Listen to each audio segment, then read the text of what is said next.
Namaskar. How are you?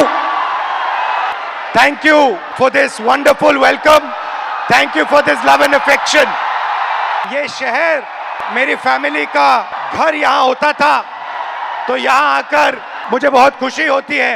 ये knowledge का centre भी हुआ करता था। एक ऐसा टाइम था when Allahabad University was one of the best universities in the country. आज शाम मैं आपसे दर्द, डेटा और दौलत की बात करना चाहता हूं। आपका दर्द, आपका डेटा, मगर आपका धन नहीं, जो आपका होना चाहिए उनका धन। इन तीन चीजों के बारे में मैं आपसे बात करना चाहता हूं। आप भारत की शक्ति हो, भारत की शान हो, भारत की स्ट्रेंथ हो। और जब मैं कहता हूं आप भारत की शक्ति हो, भारत की स्ट्रेंथ हो, मैं भीड़ की बात नहीं कर रहा हूं। मैं हर हिंदुस्तान के नागरिक, हर यूथ की बात कर रहा हूं, इंडिविजुअल्स की बात कर रहा हूं। आप सब में इंटेलिजेंस है, इमेजिनेशन है, कैपेसिटी है, और अगर ये देश आगे बढ़ेगा तो आपके बल पे, आपकी स्ट्रेंथ पे इस देश का फ्यूचर बनेगा। हिंदुस्तान के पास दुनिया में सबसे बड़ा यूथ का पॉपुलेशन है। 40 करोड़ युवा, आप जैसे युवा, एनर्जेटिक युवा इस देश में रहते हैं। ये इस देश की स्ट्रेंथ है। चाइना की बात होती है, अमेरिका की बात होती है, रशिया की बात होती है, इंडिया के यूथ के सामने, इंडिया के यूथ पोटेंशियल के सामने ये सब लोग कुछ नहीं है। 21वीं सदी में एक और चीज हुई है। 21वीं सदी में अगर देश प्रगति करता है तो दो चीजों के बल पे करता है। यूथ पोटेंशियल जो आप में है और डेटा जो आप क्रिएट करते हो। दुनिया में सबसे ज्यादा डेटा हिंदुस्तान में है। 1 गीगाबाइट डेटा प्रति भारतीय प्रतिदिन इस्तेमाल करता है। और प्रगति होगी, फ्यूचर होगा तो डेटा और आपके पोटेंशियल पे होगा। युवा plus data is equal to 21st century economy. Brothers and sisters, everybody speaks about AI, but I want to make one thing very clear. आपके डेटा के बिना AI का कोई मतलब नहीं है। डेटा से आप AI बना सकते हो, मगर AI से आप डेटा पैदा नहीं कर सकते हो। ये डेटा हिंदुस्तान का है और आपका है। आप इसको क्रिएट करते हो, ये आप बनाते हो, ये आपका इमेजिनेशन है, ये हिंदुस्तान की पूंजी है, स्ट्रेंथ है, एसेट है। मगर भाई और बहनों, डेटा आपका, यूथ पोटेंशियल आपका, मगर सिस्टम ने आपको चक्रव्यूह में फंसा रखा है। ये आप देखिए, आपको चक्रव्यूह में फंसा रखा है। भविष्य की बात करें, आप एजुकेशन लेते हो, इंजीनियरिंग, मेडिकल, पोस्ट ग्रेजुएट, जो भी आप पढ़ाई करते हो, आपके परिवारों से, आपके जेब से पैसा छीना जाता है, लाखों करोड़ रुपए लिए जाते हैं, और फिर आपको एक सर्टिफिकेट दिया जाता है। मगर इस सर्टिफिकेट का कोई मतलब नहीं है आज हिंदुस्तान में, क्योंकि यह सर्टिफिकेट आपको रोजगार नहीं दे सकता है। चाहे आप कुछ भी करें, यह सर्टिफिकेट हिंदुस्तान में आपको रोजगार नहीं देता है। आंकड़ा मैं आपको देता हूं, 1000 युवाओं में से सिर्फ 12 युवाओं को परमानेंट नौकरी मिलती है। जहां तक डेटा की बात है, आपका डेटा छीन लिया जाता है। बड़ी बड़ी कंपनीज को, जियो को, अदानी को, फेसबुक, गूगल को आपका डेटा दिया जाता है और आपको फंसाया जाता है। आपको कहा जाता है जितनी भी आपको रील्स देखनी है, जितने आपको व्हाट्सएप मैसेजेस भेजने हैं, जितना आप इंस्टाग्राम पे देखना चाहते हो, रील्स बनाना चाहते हो, आप बनाओ। भाई और बहनों, ये 21वीं सदी का नशा है। और फिर आपसे कहा जाता है कि ब्लिंकिट में काम करो, ऊबर में काम करो, मजदूरी करो, 21वीं सदी का नशा लो, मगर तुम्हें नौकरी नहीं मिल सकती, रोजगार नहीं मिल सकता इस हिंदुस्तान में। एक युवा की आवाज सुने, ये जो बोलेंगे ये आप सबके दिल में है। ये जो सवाल उठा रहे हैं, हिंदुस्तान का हर एक युवा यही सवाल पूछ रहा है, उठा रहा है। पैसा होता हम भी सीट खरीद लेते। आज मैं ब्लिंकिट में काम करता हूँ 10 घंटा, उसके बाद मैं पढ़ाई करता हूँ। 21वीं सदी की मजदूरी करने के बाद पेपर लीक होता है और कोई अमीर बच्चा, अमीर परिवार पेपर खरीद के मेरे फ्यूचर को खत्म करता है। आइए बताइए। यूपीएसआई की भर्ती 2020-21 में आई थी, इससे पहले तो उसमें व्यापक स्तर पर घोटाला हुआ था। मैं मानता हूं इस चीज को कि वो भारत की एग्जामिनेशन हिस्ट्री का सबसे बड़ा घोटाला था। सर, मेरा दरोगा बनना एक सपना था। मैं किसान फैमिली से बिलोंग करता हूं, तो मैंने नई भर्ती की आस में और फिर से पढ़ना शुरू कर दिया और मुझे पढ़ते पढ़ते 4 साल गुजर गए। सर 2025 में फिर यूपीएसआई की भर्ती आई और ये चीज़ें 2025 में भी देखने के लिए मिली। ये अकाउंटेबिलिटी इसकी फिक्स करने वाला कोई नहीं है। मैंने अपनी तैयारी 2018 में शिक्षक भर्ती के लिए की थी। 2018 से आज तक मैं उसी की तैयारी कर रहा हूं। सरकार के पास जगह खाली है, फिर भी वैकेंसियां नहीं दी जा रही हैं। अगर आज 2018 से मैं अब बेरोजगार टहल रहा हूं, कोई स्किल हमें दे दिए होते 2018-17 में, तो मैं कहीं प्राइवेट, फिर सेकेंडरी, इस प्रयागराज में या इस आसपास के इलाकों में हमें कोई ऐसा इशू नहीं है, ऐसे कोई मतलब रिसोर्सेज नहीं है कि मैं प्राइवेट काम कर सकूं, और काम करूं तो वो डेली वेजेस के हिसाब से बहुत कम हो जाएगा। अब प्रॉब्लम क्या है मैं आपको बताता हूं। प्रॉब्लम है कि आप पढ़ाई करते हो, पैसा डालते हो, मेहनत करते हो, मगर रोजगार के सारे दरवाजे हिंदुस्तान में बंद पड़े हुए हैं। दरवाजे कौन से हैं? पहला दरवाजा मैन्युफैक्चरिंग का। आज दुनिया में आपको मेड इन चाइना दिखेगा, मेड इन वियतनाम दिखेगा, मेड इन बांग्लादेश दिखेगा, मगर मेड इन इंडिया नहीं दिखेगा। इसका कारण है नोटबंदी और गलत जीएसटी ने हमारे मैन्युफैक्चरिंग सिस्टम को खत्म कर दिया है।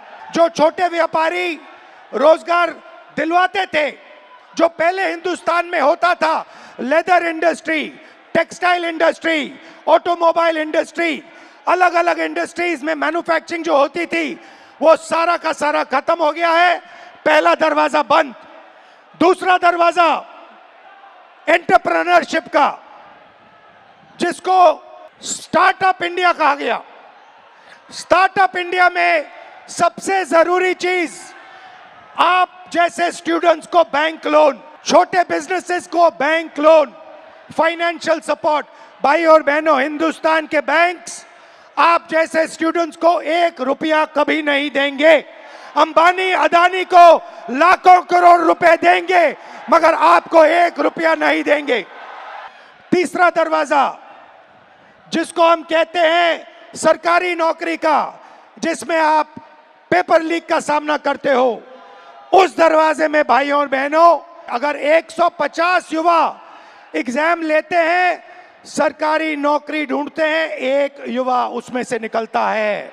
पब्लिक सेक्टर, जो पहले 10 साल पहले 14 लाख युवाओं को यह रोजगार देता था, भाइयों और बहनों, पब्लिक सेक्टर को प्राइवेटाइज कर दिया गया है। पब्लिक स्कूल्स बंद कर दिए, पब्लिक अस्पताल बंद कर दिए, नवरत्ना उठा के बेच दिए, बीएसएनएल बेच दिया, ऐसी कंपनियां बेच दी, पोर्ट्स, एयरपोर्ट्स, सारा का सारा अदानी जी को पकड़ा दिया।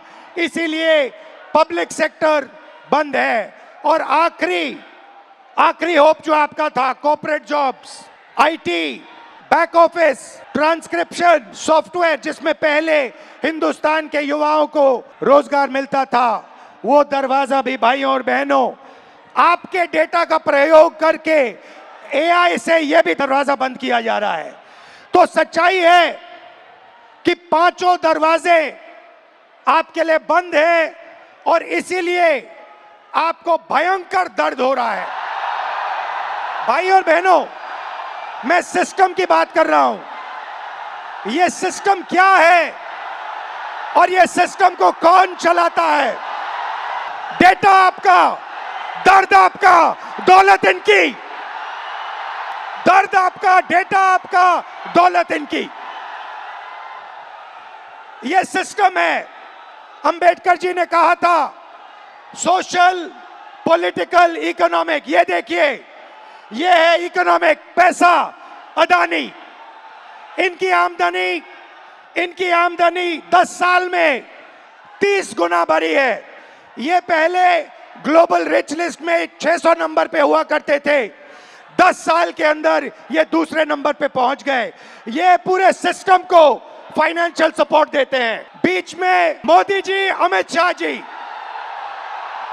बीजेपी का बैलेंस 150 करोड़ रुपए का होता था बैंक में, आज इनका बैंक बैलेंस 10,000 करोड़ रुपए का है। 10,000 करोड़ रुपए का एक पॉलिटिकल पार्टी का बैंक बैलेंस। नरेंद्र मोदी जी आपका ध्यान भटकाते हैं और पॉलिटिकल सिस्टम चलाते हैं। वोट चोरी होती है, वोटर लिस्ट में ब्राजील की औरतें आती है।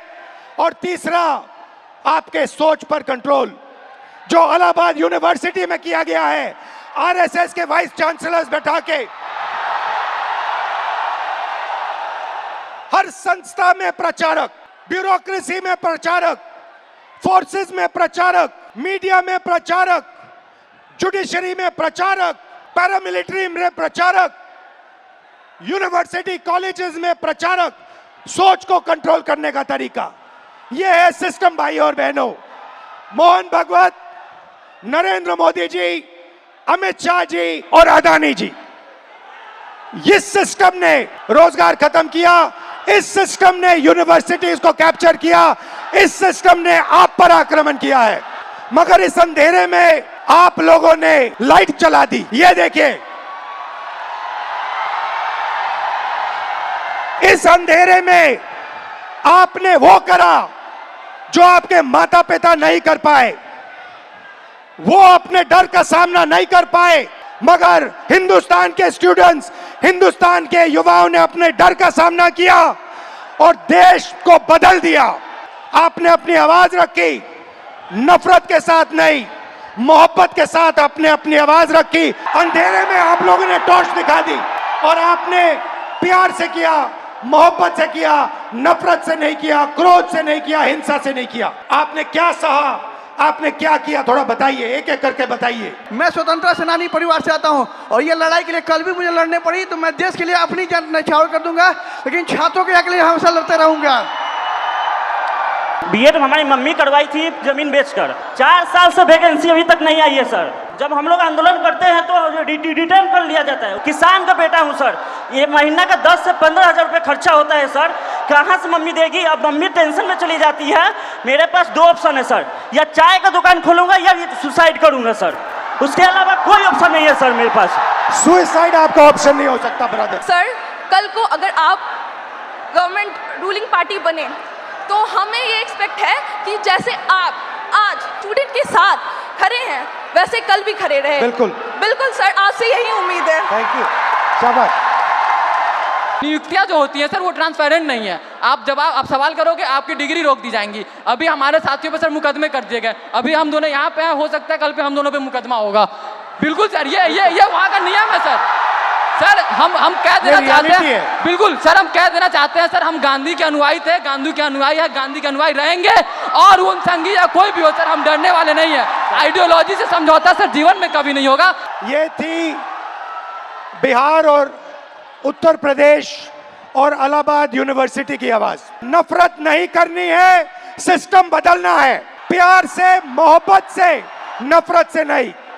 सिस्टम को खत्म, टाटा बाय बाय करना है। आप सबका दिल से बहुत बहुत धन्यवाद, इस रिस्पांस के लिए धन्यवाद। और जो आप प्रोटेस्ट कर रहे हैं, जो आप अपने हक की लड़ाई लड़ रहे हैं, उसको आप करिए, मैं आपके साथ उसमें खड़ा हूं, खड़ा रहूंगा।